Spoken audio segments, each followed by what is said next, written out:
Usually when we examine a commissioned piece of artwork from, the Ancien Regime. Right, pre-revolution France. Exactly. There is a very strict kind of unspoken contract. Oh, for sure. Like, you, the wealthy patron, you pay the artist, and the artist constructs a mirror that reflects your absolute best self.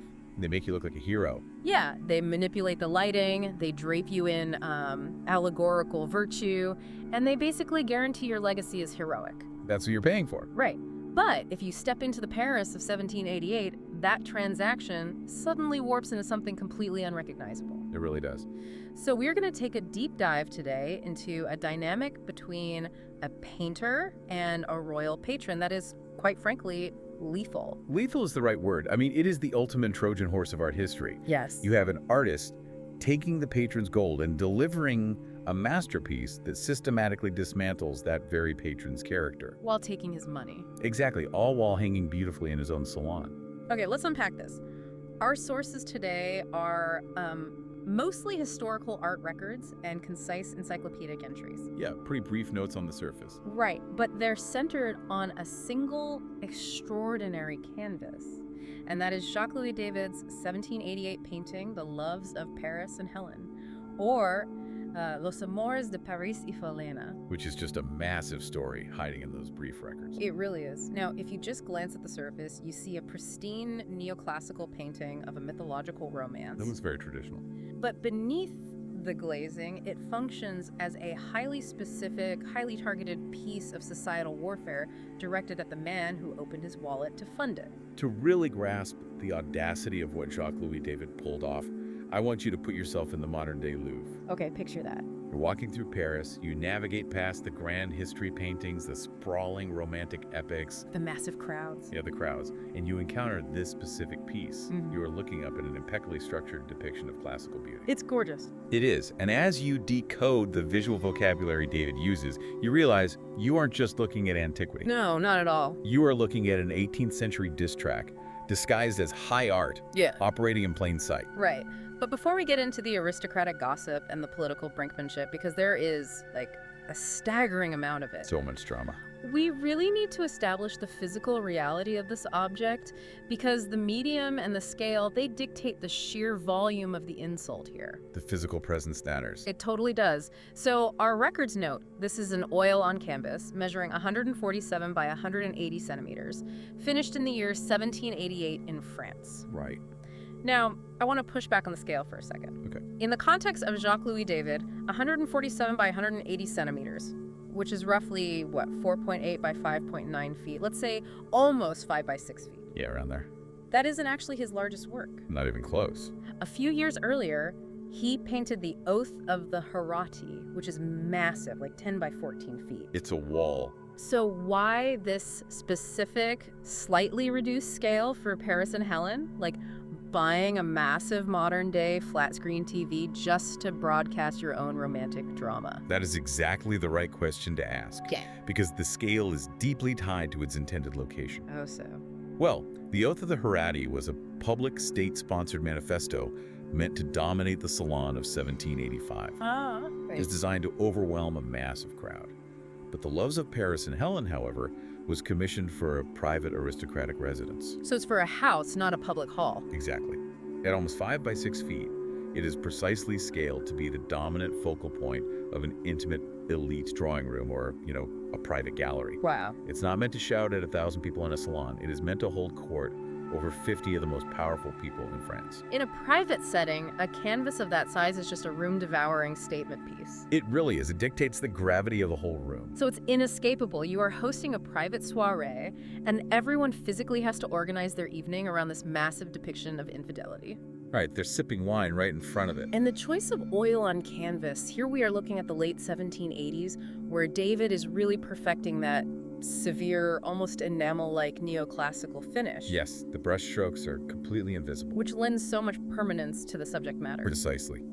We are talking about the absolute apex of David's neoclassical technique. And neoclassicism, as a style, that was a pretty strict philosophy, wasn't it? Oh, very strict. It was a deliberate rejection of the Rococo style that had dominated the earlier part of the century. Rococo being the the very fluffy stuff. Yeah, think Fragonard or Boucher. It was all feathery brush strokes, pastel colors, frivolous subject. People on swings, that kind of thing. Exactly. It was the visual language of aristocratic indulgence. Neoclassicism was the exact opposite of that. It drew from classical antiquity, right? Right. It championed stoicism, extreme rationalism, geometric composition, and a return to the severe moral clarity of the Roman Republic. So very orderly, very clear. Very. David paints with this incredibly tight, controlled application of oil.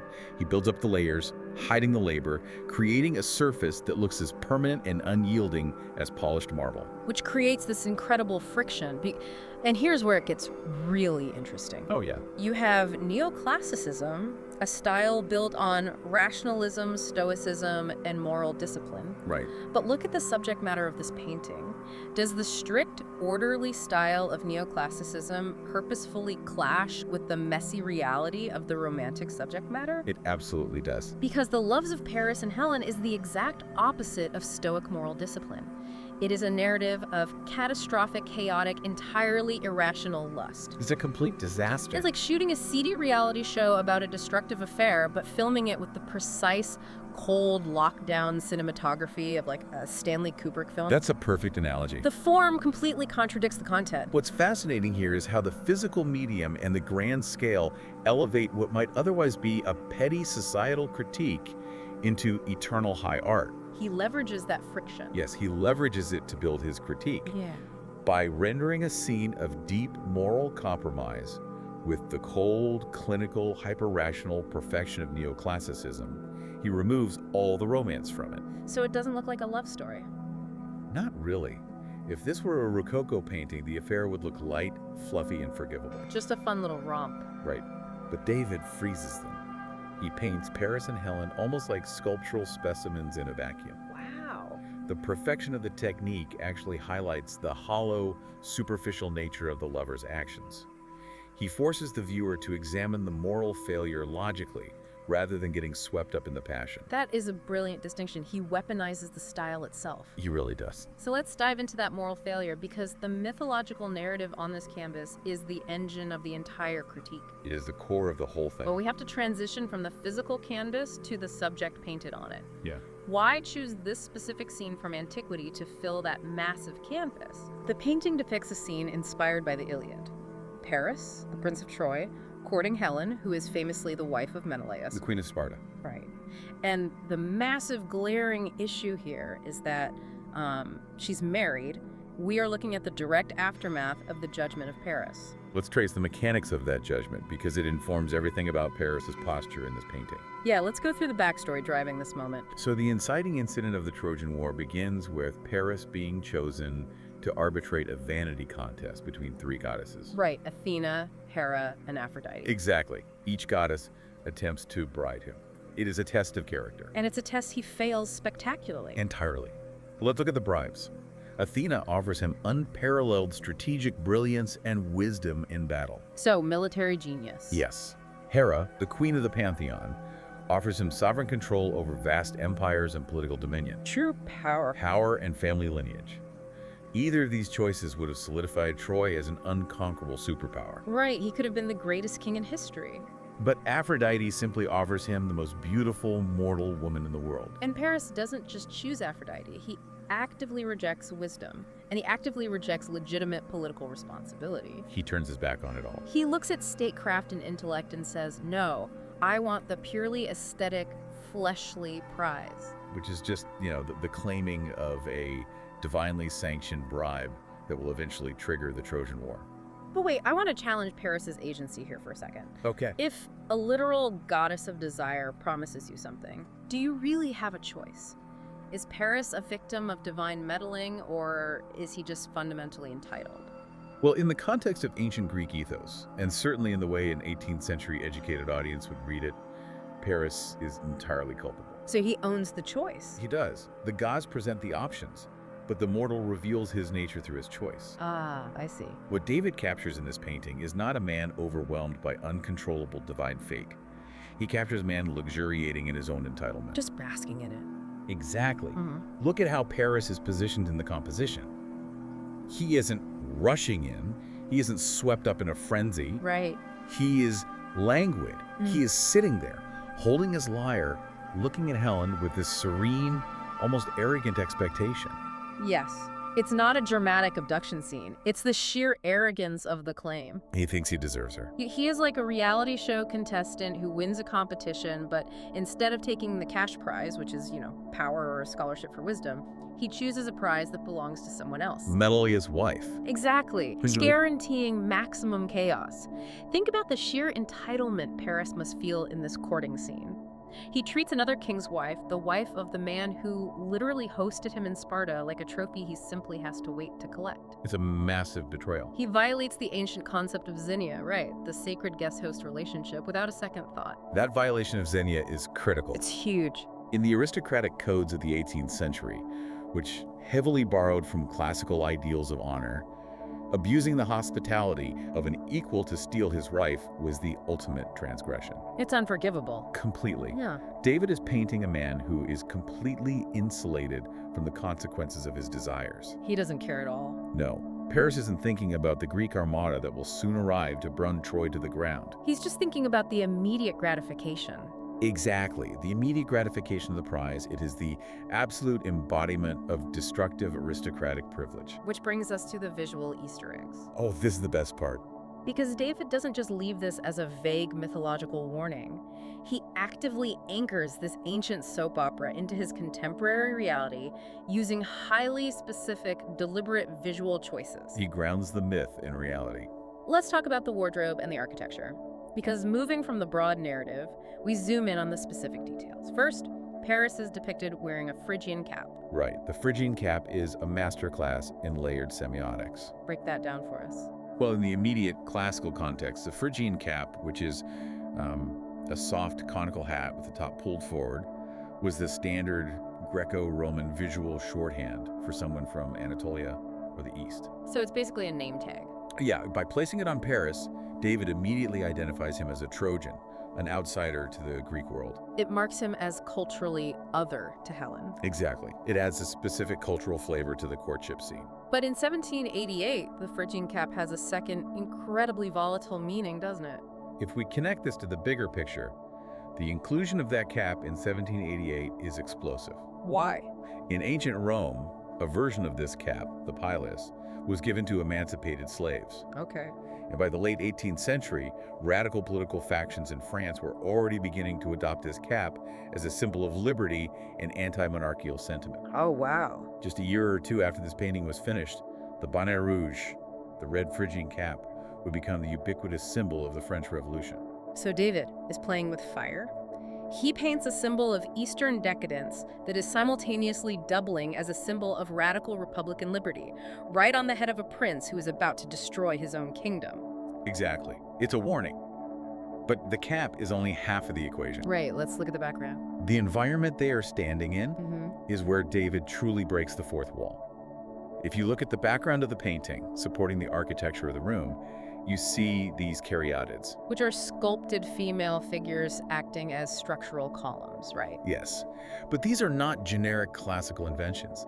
They are an exact one-to-one copy of Jean Goujon's Tribune de las Caryatides. Which is a real architectural feature. The very real feature. Which physically exists inside the Louvre. Exactly. And we have to remember, in 1788, the Louvre wasn't a public museum where tourists go to take selfies. No, it wasn't. It was a royal palace. It was the architectural heart of the French monarchy.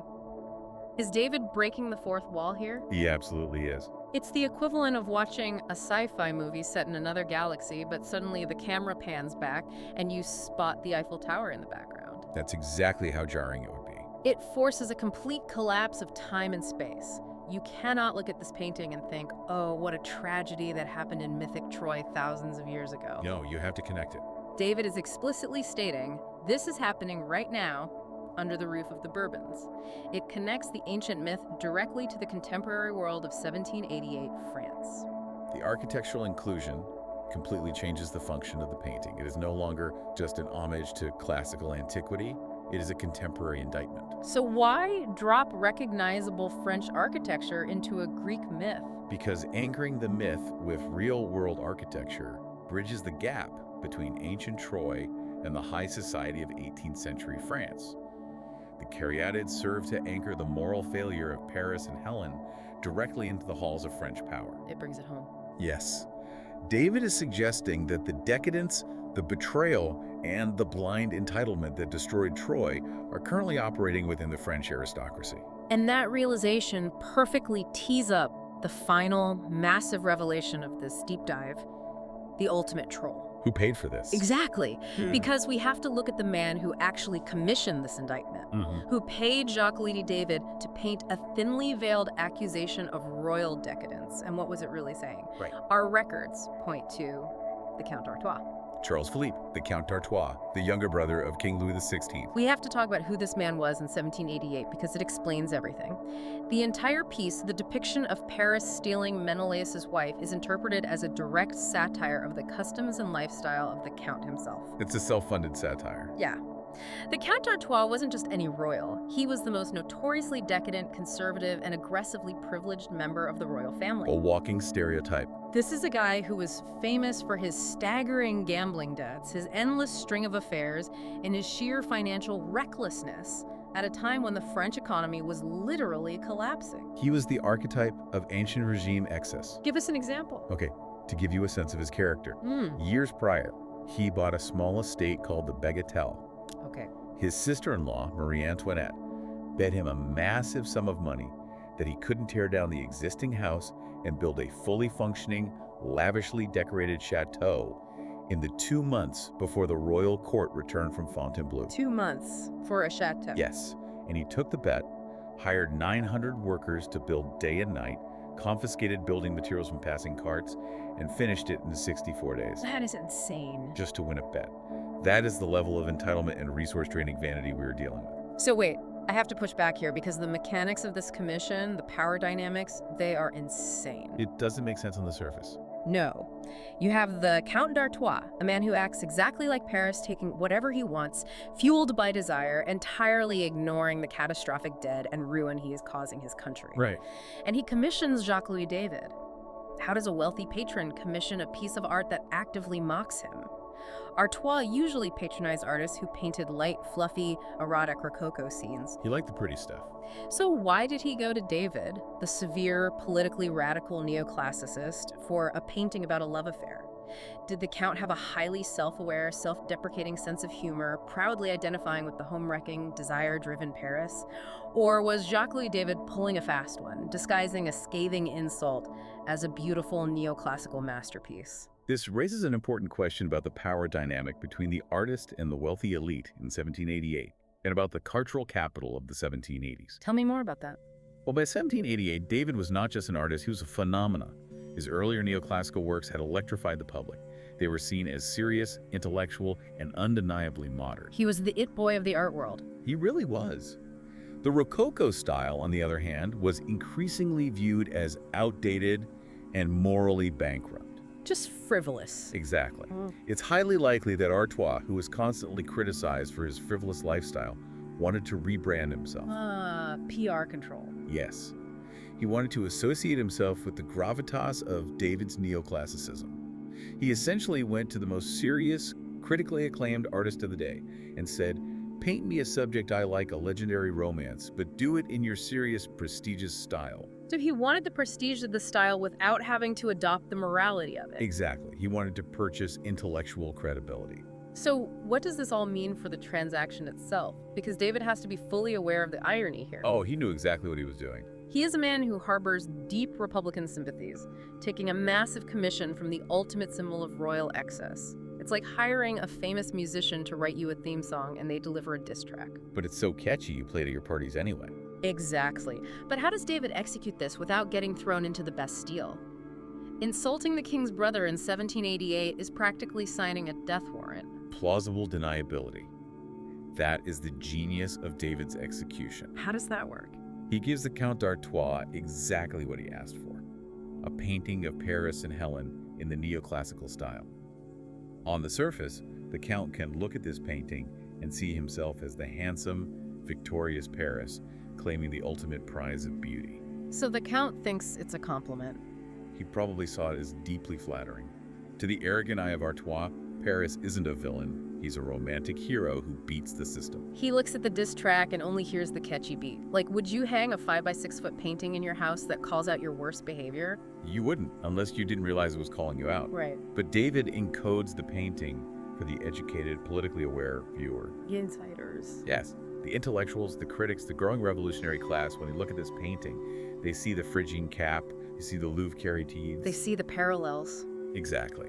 They see the cold, clinical execution of a morally bankrupt act.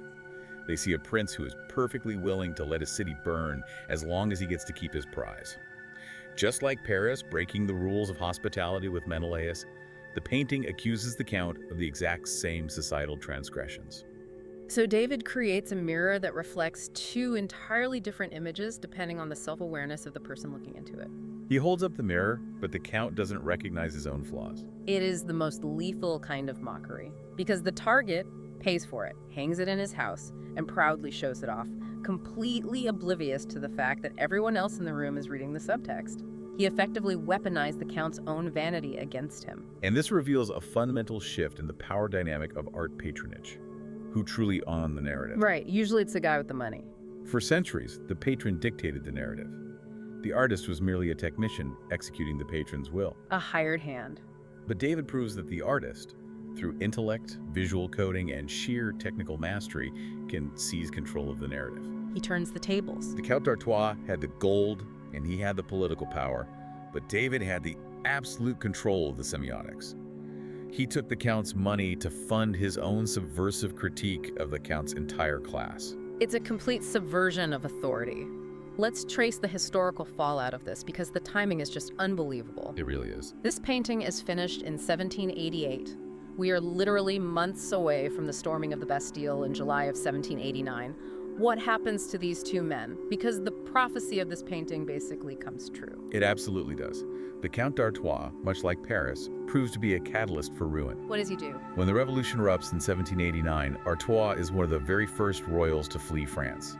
He goes into exile, leaving his brother, King Louis XVI, to face the guillotine. He just runs away. He spends the next couple of decades wandering Europe, constantly plotting counter-revolutions that drain resources and lives, completely unrepentant about the excess that caused the revolution in the first place. He literally leaves his own Troy to burn while he escapes. Yeah. And David stays. In fact, David becomes a central figure in the revolution. Really? Yes, he aligns with Robespierre, he becomes a member of the National Convention, and he literally votes for the execution of the Count d'Artois' brother, the king. Oh my God. David becomes the absolute dictator of the arts in the New Republic, designing the visual propaganda for the regime right down to the uniforms, which, naturally, included the Phrygian cap.